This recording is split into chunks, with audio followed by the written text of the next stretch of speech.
Hi, I'm CiCi Bodwin. Welcome to Wise Woman Evolving and my 6-week introductory program. As promised, here's the instructional video for learning to tap out your cortices, or the different areas of the brain, the cortexes, if you will. Welcome, and here we go.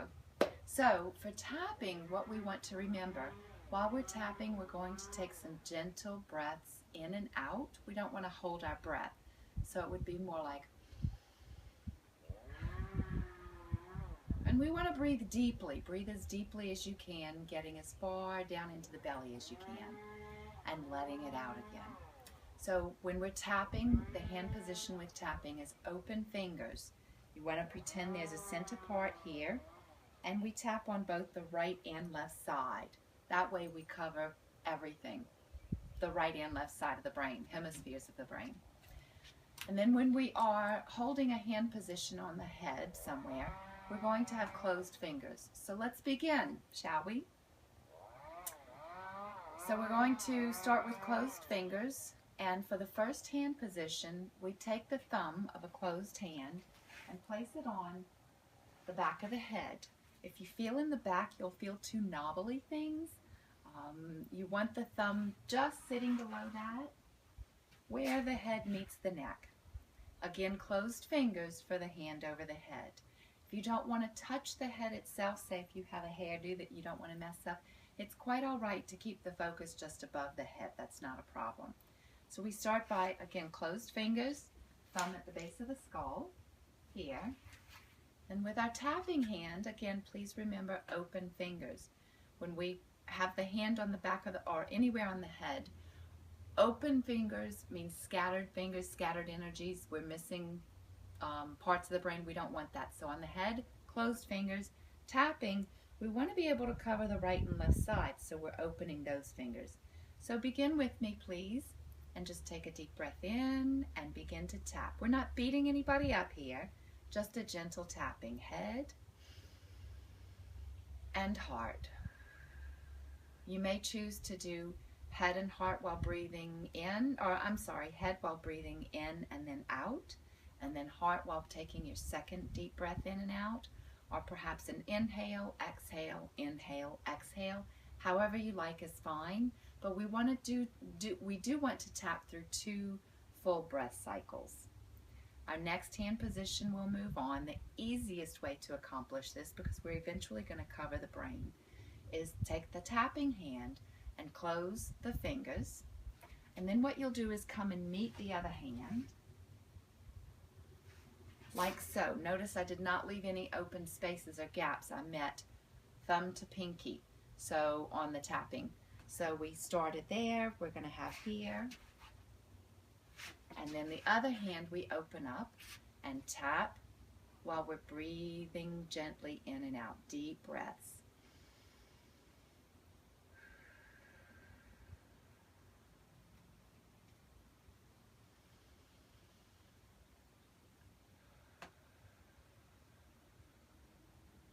I bet you can already feel yourself relaxing a bit. So our next hand position, same thing. We're going to close this hand.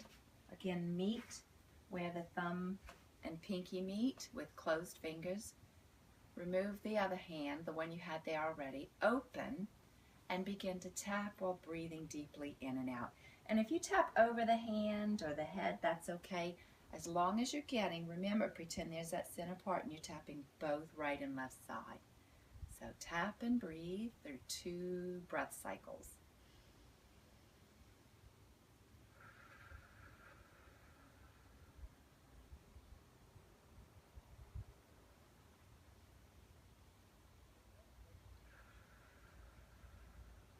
And I am doing a little bit of exaggerated breathing, if you'll notice, and that's always very helpful, because it really gets the breath going, it gets the energy moving, which is exactly what we want.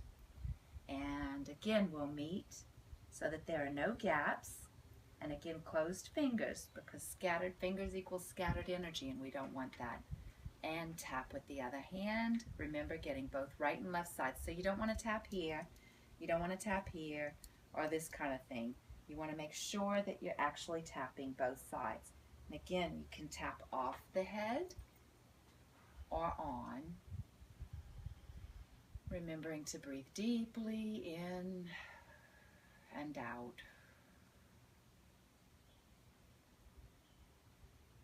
And it's going to take 4 or 5 hand positions, maybe a little bit more or less, depending on the size of your head and the size of your hand to cover. But our goal is to eventually cover the eyebrows. So if you'll see where I'm getting now, I'm barely meeting the eyebrows. And so I will need an extra hand position and I'll overlap. But we'll go ahead and do this one now.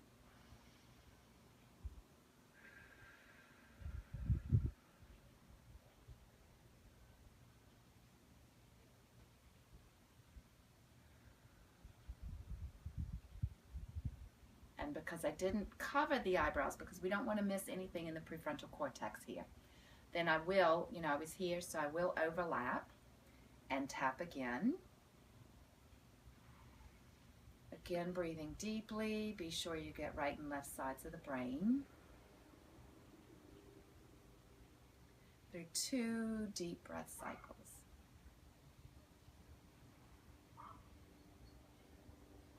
I don't know about you, but I'm starting to feel relaxed already. So there's one more hand position, and we want to get the temporal lobe. So what we'll do to get that, we've got 2 sides to cover, right? So both hands, we're going to start with fingers closed, and take your thumbs and open them up. This will ensure we get the proper position over the head, over the brain, really. And what we want to do here is make sure that we're going front to back, not anything like this or like this. We want front to back, and the way we know that we'll get that is by hooking the thumb under the ear. If you'll notice, I'm doing this, if you can see that. And then that way, you're pretty much front to back instead of cockeyed some kind of way.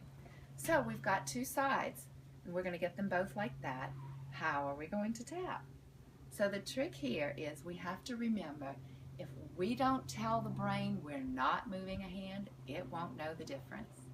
So we're going to cover both sides and set the intent. And really the intent that we're focusing on throughout the entire process is focusing on right and left brain communicate. So you can tell that to yourself once in a while as you're tapping. Right and left brain communicate.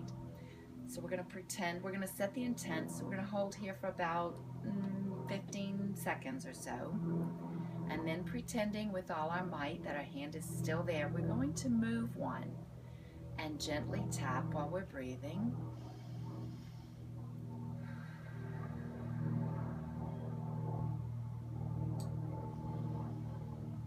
In and out. You might want to check in to be able to hold your focus. You can even check in and switch hands, pretending again that that hand is still there, because the brain will not know the difference.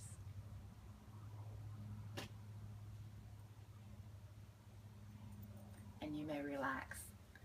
That is how we tap out our cortices. Couple things to remember: we're focusing on right and left brain communicate.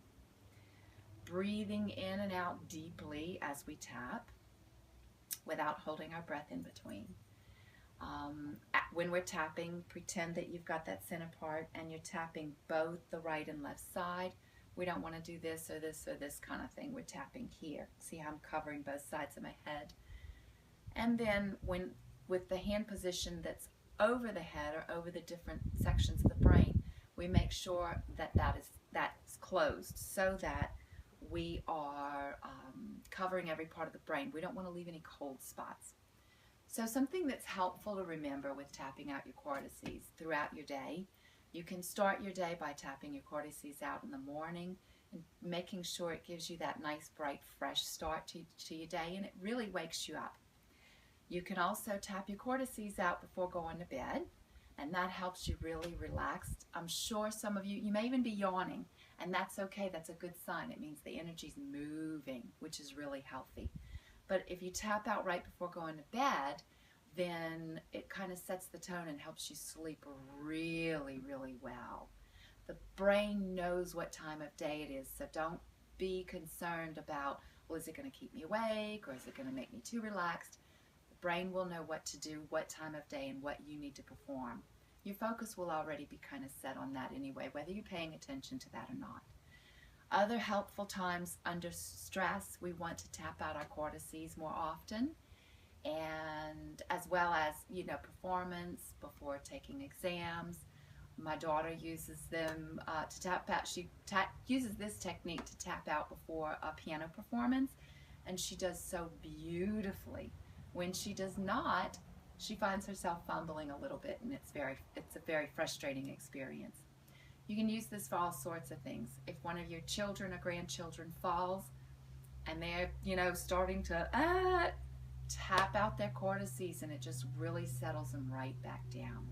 It's really great for babies. Oh my gosh, what a beautiful technique to use for babies and even animals.